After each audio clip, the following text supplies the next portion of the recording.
এখনো হাসপাতালে জুলাই যোদ্ধাদের ৮১ জন, প্রয়োজন না থাকলেও অনেকে থাকছেন মাসের পর মাস। টানাপোড়েন কাটছে না কর্তৃপক্ষ ও আহতদের মধ্যে। যদি তারা আমাদের ঠিকভাবে দেখতে, উন্নত মানের চিকিৎসা দিতে, এতদিন তো থাকার প্রশ্ন না। আমাদের ট্রিটমেন্ট যদি দীর্ঘ 11 মাস যদি আমাদের ট্রিটমেন্ট দিত, তাহলে আমাদের চোখের এই অবস্থা হতো না, আমরা এতদিন বাড়ি ফিরে যেতাম। সকলের অবস্থা স্থিতিশীল।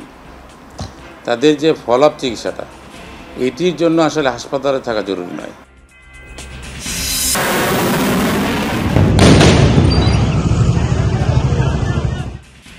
তেহরানে পুলিশ সদর দপ্তরের রেড ক্রিসেন্ট কার্যালয়ে তেল আবিবের হামলা, ইরানের পাল্টা অভিযানে দিশেহারা ইসরায়েলিরা, হামলার পরিকল্পনায় ট্রাম্পের অনুমোদন।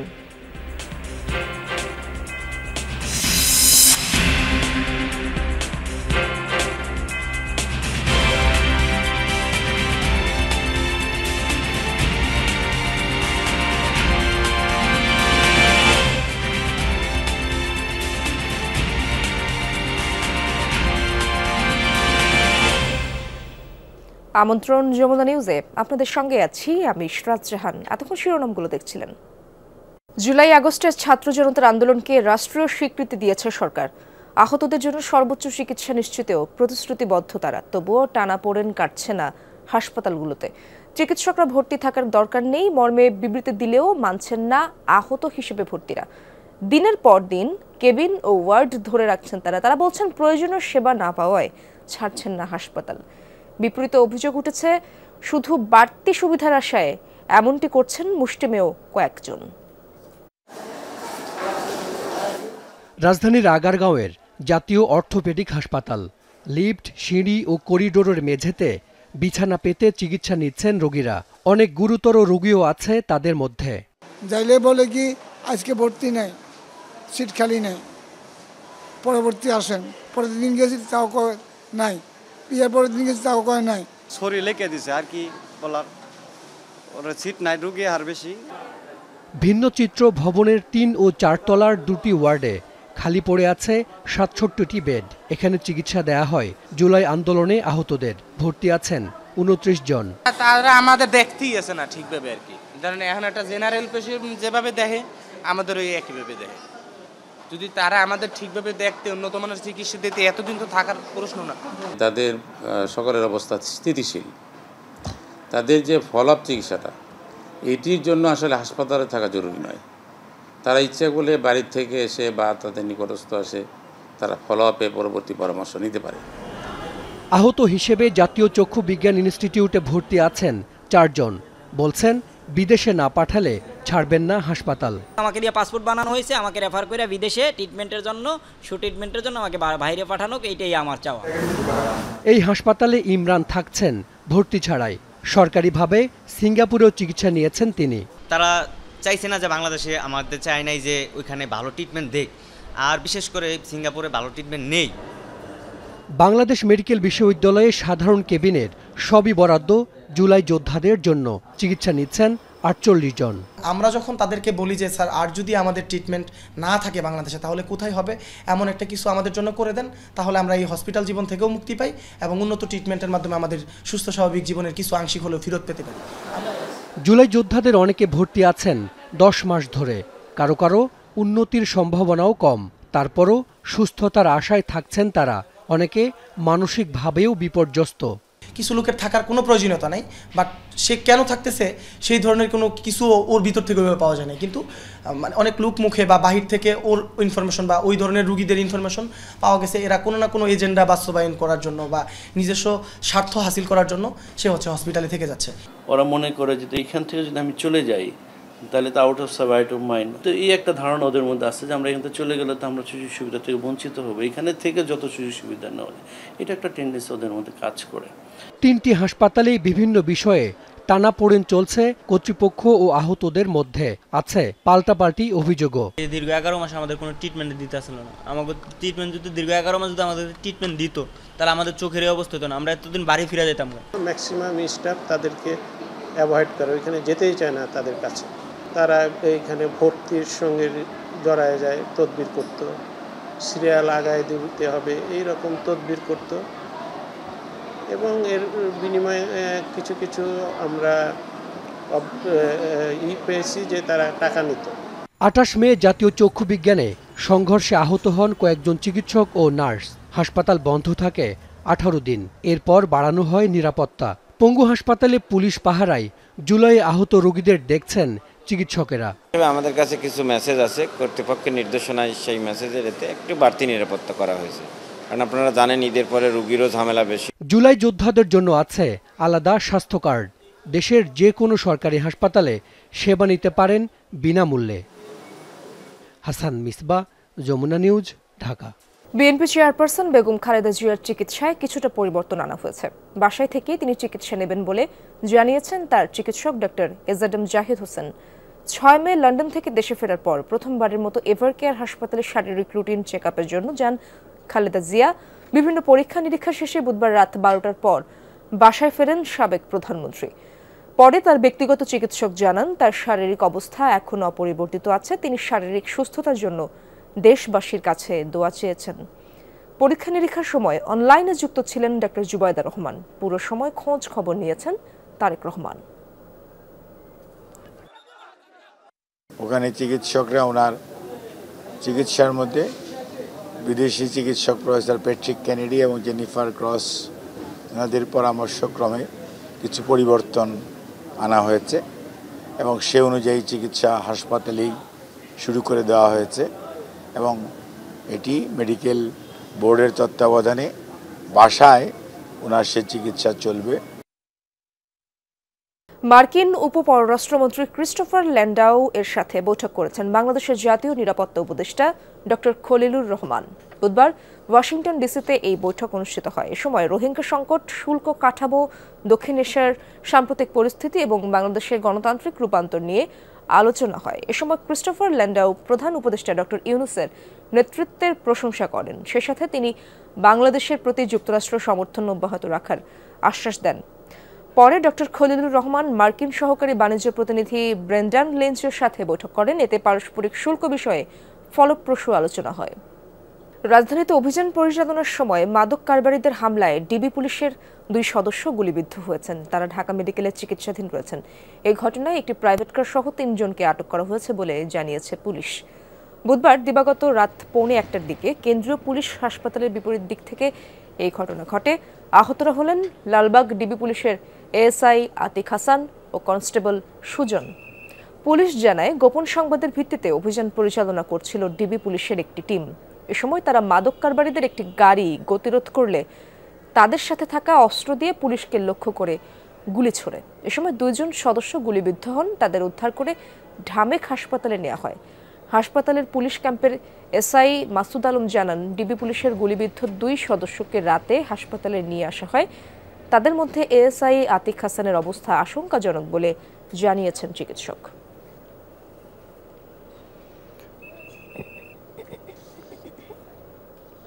দেশের ডেঙ্গু পরিস্থিতির উন্নতি হয়নি এখনো।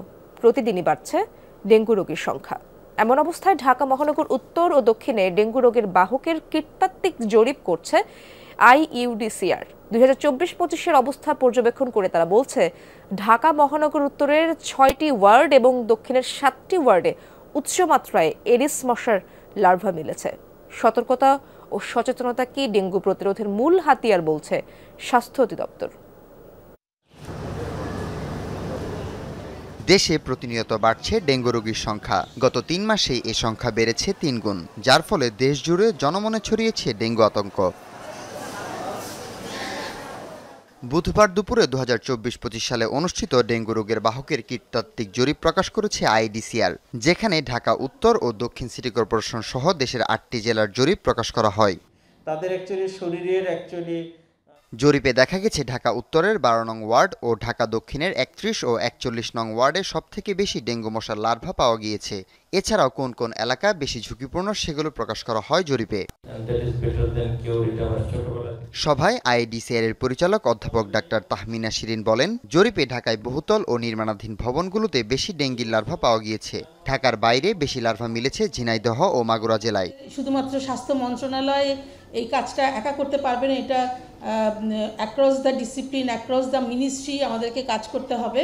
যেখানে পানি জমে এবং ব্রিডিং প্লেস তৈরি হয় সেই জায়গাটাকেও এই ওনার অ্যাসোসিয়েশন 2 বাড়ির 2 ফ্ল্যাটের বা অ্যাপার্টমেন্টের ওনারা মিলেই কিন্তু করতে পারে, মানে জায়গাটাকে পরিষ্কার করার দায়িত্ব নিতে পারে। তো সেই ক্ষেত্রেও আমাদেরকে ওনাদের জনসচেতনতা বাড়াতে হবে। কোথাও যেন জমা পানি না থাকে সে বিষয়ে সকলকে সতর্ক থাকার আহ্বান জানান স্বাস্থ্য অধিদপ্তরের মহাপরিচালক। কিন্তু সমস্যা তো এক জায়গায়, পানি জমা কোথায় জমছে দ্যাট ইজ নট ইম্পর্টেন্ট। হ্যাঁ, গণসচেতনতার জন্য এটা দরকার আছে। এখন হচ্ছে শক সিনড্রোম, মানে রোগীর শক হয়, পেশাব যখন কমে যায় অথবা পেটে পানি জমা হয় বা রোগী মনে করে যে সারাদিনে তার তেষ্টা পাচ্ছে বেশি, তখন সঙ্গে সঙ্গে ডাক্তারদের শরণাপন্ন হবে। শহরকে পরিষ্কার রাখতে বিভিন্ন সংগঠন, সিভিল সোসাইটি সহ যুব সমাজকে সম্পৃক্ত থাকার পরামর্শ দেয় আইডিসিআর। হাসিবুল করিম বিজয়, যমুনা নিউজ, ঢাকা। রাজধানীর ফরেন সার্ভিস একাডেমিতে কিছুক্ষণের মধ্যে শুরু হবে জাতীয় ঐকমত্য কমিশনের সাথে রাজনৈতিক দলগুলোর দ্বিতীয় পর্যায়ের সংলাপ। সেখানে রয়েছেন আমার সহকর্মী তানভীর মৌসুম, তার কাছ থেকে সেখানকার অবস্থা জেনে নেব। তানভীর, সংলাপে কারা কারা উপস্থিত হয়েছেন এবং কি বিষয়ে আলোচনা হতে পারে বিস্তারিত জানতে চাই আমরা। এরশাদ, সংলাপে বেশ কয়েকজন নেতাকর্মী আসলে বিভিন্ন রাজনৈতিক দলের যারা সদস্যরা রয়েছেন এবং নেতৃত্বস্থানীয় ব্যক্তিবর্গ রয়েছেন তারা এসে উপস্থিত হয়েছেন। তবে এখনও আসলে আরও অনেকেরই আশা বাকি, যার কারণে এখনও এই সংলাপটি শুরু হয়নি। এবং আমি এই মুহূর্তে আছি ফরেন সার্ভিস একাডেমির দোয়েল হলে, যেখানে আসলে এই যে ঐকমত্য কমিশনের যে সংলাপটি সেই সংলাপটি অনুষ্ঠিত হবে। এবং এখানে আজকের যে বৈঠকটি, যে সংলাপটি, সেখানে আলোচ্যসূচি হচ্ছে প্রধানমন্ত্রীর মেয়াদ, সংবিধান ও রাষ্ট্রের মূলনীতি, নির্বাচনী এলাকা নির্ধারণ, এবং এগুলো নিয়েই আসলে বেশ কিছু কথাবার্তা চলবে এবং বেশ কিছু এখানে আমরা দেখব যে আলোচনা হবে রাজনৈতিক দলগুলোর সাথে। এবং আমরা দেখেছি এর মধ্যে সিপিবির বেশ কিছু নেতাকর্মীরা এসে উপস্থিত হয়েছেন। আমরা দেখেছি এখানে জোনায়েদ সাকি এসে উপস্থিত হয়েছেন, বিভিন্ন বাম দলের যারা রয়েছেন তারা, এবং আমরা দেখতে পেয়েছি যে বিএনপির সালাউদ্দিন আহমেদও তিনিও কিন্তু পরবর্তীতে এখানে এসে উপস্থিত হয়েছেন। এবং আমরা একটু সামনে যেতে চাই এবং সেখানে গিয়ে দেখতে চাই আসলে কারা কারা বিএনপির যারা রয়েছেন তারা এখানে আছেন, এবং সেখানে আমরা আসলে দেখব যে কারা কারা এখন উপস্থিত হয়েছেন। আমরা দেখেছি যে ঠিক কিছুক্ষণ আগেই বিএনপির তরফ থেকে সালাউদ্দিন আহমেদ এসে উপস্থিত হয়েছেন, যাকে আমরা এর আগে কিন্তু আসলে তাকে এখানে দেখা যায়নি। এবং যেহেতু বিএনপির তরফ থেকেও আসলে তারা চলে এসেছেন, সেহেতু বলা যায় যে খুব দ্রুতই এই সংলাপটি শুরু হতে যাচ্ছে।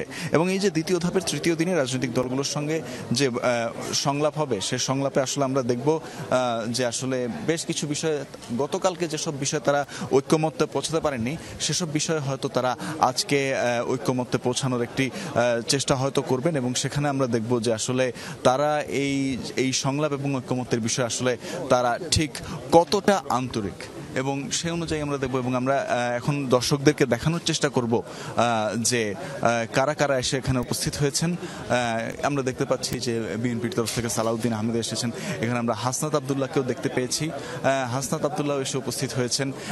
এবং এখানে আমরা দেখেছি যে আরও অনেকেই কিন্তু ধীরে ধীরে আসছেন, এবং তাদেরকে কিন্তু যে এই সংলাপ, সেই সংলাপের এজেন্ডাটিও কিন্তু তাদেরকে বুঝিয়ে দেওয়া হচ্ছে। এবং সেখানে আমরা দেখতে পাচ্ছি যে আসলে অনেক বিভিন্ন দলের নেতাকর্মীরাও কিন্তু এখানে একজন আরেকজনের সাথে আলাপ করছেন। এবং সেখানে কিন্তু এখনও যেহেতু আনুষ্ঠানিক সংলাপটি শুরু হয়নি, আনুষ্ঠানিক সংলাপটি শুরু না হওয়ার কারণে এখানে আসলে আমরা দেখতে পাচ্ছি যে এখন তাদের মধ্যে যে পারস্পরিক যে আলাপ আলোচনা সেটি তারা করছেন। এবং এখানে তানভীর, বুঝতে পেরেছি সেখানকার খবরাখবর আপনি রাখছেন, পরবর্তীতে দর্শকদের জানিয়ে দেব আমরা। চলমান অভিযানে ইরানের রাজধানীতে পুলিশ হেডকোয়ার্টার্স ধ্বংসের দাবি করেছে ইসরায়েল। বুধবার রাতে তেহরানের রেড ক্রিসেন্ট সোসাইটির হেডকোয়ার্টার্সেও হামলা চালিয়েছে তেল আবিব। মিসাইলের আঘাতে বিধ্বস্ত হয় স্বেচ্ছাসেবী সংস্থাটির কার্যালয়ে, ভবনটিতে আগুনের খবরও পাওয়া গেছে। ইরানের পারমাণবিক স্থাপনাতেও হয়েছে হামলা। তেল আবিবের মিসাইলের টার্গেট হয়েছে ইস্পাহান, সিরাজ, কেরমান শাহ অঞ্চল। বিস্ফোরণের আওয়াজ পাওয়া গেছে কারাজ শহর ও কাছাকাছি বিমানবন্দরে। বুধবার একই দিনে ইরানের 60টি স্থানে হামলার কথা জানিয়েছে তেল আবিব। তেহরানের সেন্ট্রিফিউজ ও অ্যান্টি ট্যাঙ্ক মিসাইল উৎপাদন কেন্দ্র ধ্বংসের দাবি করেছে তারা। অপরদিকে ইসরায়েল জুড়ে হামলা অব্যাহত রেখেছে ইরানও। রাতভর সাইরেনের আওয়াজ শোনা গেছে দেশটির বিভিন্ন শহরে। মিসাইলের টার্গেট হয়েছে দখলকৃত জেরুজালেমও।